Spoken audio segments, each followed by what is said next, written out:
मेरा ये video based है on the topic difference between the prokaryotic and eukaryotic DNA. यानी कि प्रोकैरियोटिक एंड यूकैरियोटिक डीएनए में क्या क्या डिफरेंसेस होते हैं। As you know that the DNA is the genetic material which governs all the function in a cell. ये एक double helical structure होता है जो कि बना होता है न्यूक्लियोटाइड्स का, यानी कि nitrogenous bases, phosphate molecule and pentose sugar से। लेकिन प्रोकैरियोटिक और यूकैरियोटिक सेल के डीएनए में बहुत से अंतर यानी कि डिफरेंसेस होते हैं। प्रोकैरियोटिक सेल वो सेल होती है जिसमें वेल डेवलप्ड न्यूक्लियस नहीं होता, जबकि यूकैरियोटिक सेल्स में वेल डिफाइंड न्यूक्लियर मेम्ब्रेन से घिरा हुआ एक वेल डेवलप्ड न्यूक्लियस होता है। तो स्टार्ट करते हैं कि इनमें क्या क्या डिफरेंसेस होते हैं। तो सबसे पहला अंतर जो सेल के अंदर इनकी लोकेशन में होता है। प्रोकैरियोटिक सेल में डीएनए किसी भी न्यूक्लियर मेम्ब्रेन से सराउंडेड नहीं होता है, यानी कि prokaryotic DNA freely suspended condition में साइटोप्लाज्म में डला रहता है और इस एरिया को न्यूक्लियर एरिया कहा जाता है। जबकि यूकैरियोटिक सेल में डीएनए सेल के अंदर एक मेम्ब्रेन से घिरा हुआ रहता है और इस मेम्ब्रेन को न्यूक्लियर मेम्ब्रेन कहते हैं, जो कि वेल डिफाइंड न्यूक्लियस बनाती है। साथ ही साथ डीएनए साइटोप्लाज्म के अलावा राइबोसोम और माइटोकॉन्ड्रिया में भी पाया जाता है। हालांकि माइटोकॉन्ड्रिया प्रोकैरियोटिक सेल्स में नहीं पाई जाती हैं। दूसरा डिफरेंस होता है इनकी अपीयरेंस और स्टेबिलिटी का। प्रोकैरियोटिक डीएनए सर्कुलर फॉर्म में और नॉन क्रोमोसोमल फॉर्म में पाया जाता है।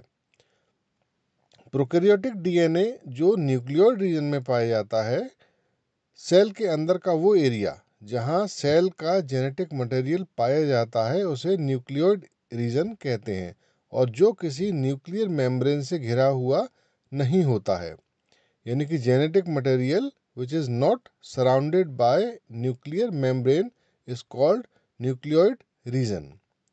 तो प्रोकैरियोटिक डीएनए को स्टेबल करने के लिए कुछ प्रोटीन्स डीएनए के साथ एसोसिएट रहते हैं, जो कि न्यूक्लियोइड एसोसिएटेड प्रोटीन्स होते हैं, जो डीएनए के साथ जुड़कर उसे स्टेबिलिटी प्रोवाइड करते हैं। प्रोकैरियोटिक सेल में हिस्टोन प्रोटीन्स नहीं होते। हिस्टोन प्रोटीन्स यूकैरियोटिक सेल्स में पाए जाते हैं। प्रोकैरियोटिक सेल में डीएनए के साथ न्यूक्लियोइड एसोसिएटेड प्रोटीन्स रहते हैं। यूकैरियोटिक डीएनए बंडल्स के रूप में कॉइल्ड स्ट्रक्चर बनाता है, जिसे क्रोमोसोम के रूप में जाना जाता है, और इस कॉइलिंग के लिए डीएनए हिस्टोन प्रोटीन्स का सहारा लेता है। यहाँ पर यूकैरियोटिक डीएनए की बात हो रही है। इस कॉइलिंग के लिए डीएनए हिस्टोन प्रोटीन्स का सहारा लेता है, यानी कि डीएनए की जो कॉइलिंग होती है वो होती है हिस्टोन प्रोटीन्स के ऊपर। अगला डिफरेंस है इनके स्ट्रक्चर या अपीयरेंस का। Prokaryotic DNA nucleoid associated proteins के साथ कॉइल्ड और कॉम्पैक्ट स्ट्रक्चर बनाता है, जिसके एंड्स ओपन नहीं होते, यानी कि यह एक कॉइल्ड लूप स्ट्रक्चर होता है। ओपन एंड नहीं होने की वजह से डीएनए ज़्यादा स्टेबल होता है और environmental factors like temperature, radiation या केमिकल अटैक से आसानी से ब्रेक नहीं होता। प्रोकैरियोटिक डीएनए में नॉन कोडिंग पार्ट यानी कि इंट्रॉन्स बहुत कम या लगभग ना के बराबर होते हैं। नॉन कोडिंग पार्ट डीएनए का वो पार्ट होता है जो प्रोटीन फॉर्मेशन में पार्टिसिपेट नहीं करता। Prokaryotic DNA nucleoid associated proteins के साथ कॉइल्ड और कॉम्पैक्ट स्ट्रक्चर बनाता है, जबकि हिस्टोन प्रोटीन्स के साथ यूकैरियोटिक डीएनए क्रोमोसोमल स्ट्रक्चर बनाता है, जो प्रोकैरियोटिक डीएनए की तुलना में ज़्यादा कॉम्पैक्ट होता है। साथ ही यूकैरियोटिक डीएनए में नॉन कोडिंग रीजन्स यानी कि इंट्रॉन्स ज़्यादा होते हैं। हालांकि यूकैरियोटिक डीएनए में एडवांस डीएनए रिपेयर मैकेनिज्म होता है। इस एडवांस डीएनए रिपेयर मैकेनिज्म की वजह से जो सेल है यूकैरियोटिक सेल, वो डीएनए में होने वाले म्यूटेशंस को रिपेयर करती रहती है।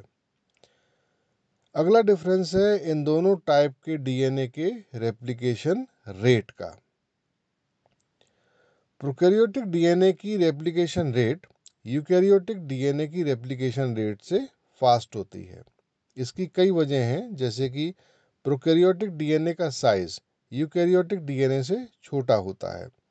साथ ही प्रोकैरियोटिक डीएनए जो कि सर्कुलर होता है, उसमें एक ही पॉइंट से रेप्लिकेशन स्टार्ट होता है, और जिस पॉइंट से रेप्लिकेशन स्टार्ट होता है उस पॉइंट को कहा जाता है origin of replication point. Origin of replication point से डीएनए अपनी दोनों साइड अनवाइंड होता जाता है और एक नया डीएनए दोनों डायरेक्शन में सिंथेसाइज होता जाता है। वहीं दूसरी साइड यूकैरियोटिक डीएनए का replication rate as compare to prokaryotic DNA थोड़ा स्लो होता है। प्रोकैरियोटिक डीएनए में रेप्लिकेशन की रेट होती है 2000 न्यूक्लियोटाइड्स पर सेकेंड, जबकि यूकैरियोटिक डीएनए में रेप्लिकेशन रेट होती है 100 न्यूक्लियोटाइड्स पर सेकेंड। तो इस तरह प्रोकैरियोटिक डीएनए की रेप्लिकेशन रेट 20 टाइम्स, लगभग 20 गुना ज़्यादा होती है यूकैरियोटिक डीएनए की रेप्लिकेशन रेट से। इस वजह से प्रोकैरियोटिक सेल्स तेजी से डिवाइड हो सकती हैं और रैपिडली नई सेल सिंथेसाइज हो सकती हैं। अगला डिफरेंस है ओरिजिन ऑफ रेप्लिकेशन पॉइंट का।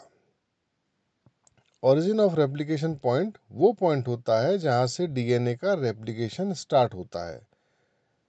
जैसा कि अभी आपको बताया था कि प्रोकैरियोटिक डीएनए सर्कुलर और स्मॉल साइज का होता है, इसलिए इसमें केवल एक ही ओरिजिन ऑफ रेप्लिकेशन पॉइंट होता है जहां से दोनों डायरेक्शंस में रेप्लिकेशन यानी कि नए डीएनए का स्ट्रैंड है उसका बनना शुरू होता है। जबकि यूकैरियोटिक डीएनए का साइज बड़ा और लीनियर होता है, इसलिए इसमें hundreds and thousands of origin of replication points होते हैं, ताकि डीएनए का रेप्लिकेशन मल्टीपल साइट से हो और रेप्लिकेशन थोड़ा जल्दी हो सके।